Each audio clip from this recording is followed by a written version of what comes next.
যেমন এই যে 2 ঘন্টা 2.5 ঘন্টা তো দাঁড়ায় হয়েছে, কোনো গাড়ি নাই, ঠিক আছে। ঘুরতে পারার জন্য যাইতেছি অনেক শাস্তি টেহা নেই তাও গাড়ি নাই। আমরা যাবো একটু শেরপুর, আমরা ভোট দেওয়ার জন্য যাব। তাই 17-18 বছর পর আমরা মনে করেন একটা ভোটারই সুবিধা পাচ্ছি আর কি, দিতে পারছি। তাহলে আমাদের মনের মধ্যে একটা ঈদের সাথে একটা আনন্দ বেশি পাচ্ছি। তাই আমরা মনে করি যে 300 টাকার ভাড়া 600 টাকা আমরা গাড়ি পাচ্ছি না। তাই এখন আমরা যাওয়াটা আমাদের অনেক কষ্ট হয়ে যাচ্ছে। তাই এখন আমরা কি করি, কি আপনি যাই যে এখন এটা মনে কোনো স্থির করতে পারতেছি না। আমরা তো ময়মনসিংহ যাবো, এখন গাড়ি পাচ্ছি না। গাড়ি তো যে ডাবল টাকা চাইতেছে। আমরা তো আগে যাইতাম 100 টাকা, 400 500 600 টাকা, তারপরও গাড়ি পাইতেছি না। আমাকে অনেক কষ্ট হইতাছে। আমরা আসলাম নোয়াখালী থেকে যাইব ময়মনসিংহ, কিন্তু আমরা এখানে নোয়াখালী এসে কোনো গাড়ি পাচ্ছি না।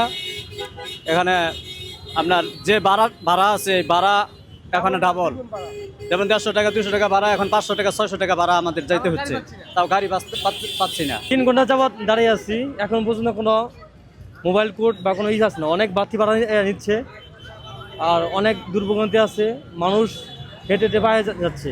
তারপরেও কোনো ওই মোবাইল টিম বা কোনো আরো কোনো উদ্যোগ কোনো কিছু নিচ্ছে না। যেমন এই যে 2 ঘন্টা 2.5 ঘন্টা তো দাঁড়ায় হয়েছে, কোনো গাড়ি নাই, ঠিক আছে। তারপরে গাড়ি যা আছে ভাড়া অতিরিক্ত ওভার, লোকাল গাড়ি যেগুলো চলাফেরা করতো এরাও ওভার ভাড়া নিয়ে যাচ্ছে, ঠিক আছে। তো এটা এক ধরনের ভোগান্তি না ভাই, বলেন?